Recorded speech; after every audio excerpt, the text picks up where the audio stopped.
Hi, I'm Kino MacGregor, and today I want to talk with you about the difference between imagined versus real fear in your body during the yoga practice. This is a question that a student recently wrote to me and asked me to talk about and address.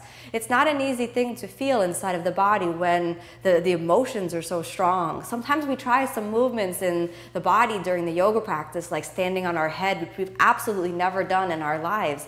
And then sometimes there's quite a strong emotional response, a fear response, a panic response. You have this feeling, and I felt it many times myself, like your body's going to break or the shoulders aren't going to be strong enough to hold you, or you're just not sure what will happen if you finally do the movement. So how do you navigate between what's really unsafe for your body versus what is actually just a psychological fear? The help of a really good teacher to be your guide, so that the teacher can guide you through sound anatomical principles, will help you along the way, because the teacher can then guide your body and make sure that you're doing the movement safely. If you trust your teacher enough and they're skilled enough, both in terms of their knowledge in their body and their experience in the yoga practice, they'll be able to guide you all the way through your psychological fear, physical fear, into the training of mind and body that will help you perform the postures with grace and ease over time.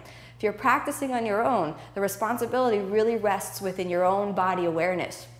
Every time you practice, when you experience a strong emotion, whether it's from a challenging posture like headstand or a really deep back bend, anything that brings up a heightened state of emotionality, the tool of the breath will be your guide. If you can allow yourself a long deep inhalation, a long deep exhalation, it'll give you just enough space to pop your head up out of the emotion, let it be as objective as possible, and just have a clear look. You'll be able to evaluate, are you strong enough? Do you actually feel safe? Or is it just psychological? Now, when the fear is psychological, it's something to be respected too. Instead of just powering through it, see if you can take just one more breath in the posture. If you check in with your body and you actually feel that the muscles aren't there to support you, then what's really useful is to back off and train the body as much as possible to get the strength and solidity in the movement. You're responsible for your body long term. You know, the Yoga Sutras say, heyam dukkam anagatam. The pain that has not yet arrived should be avoided.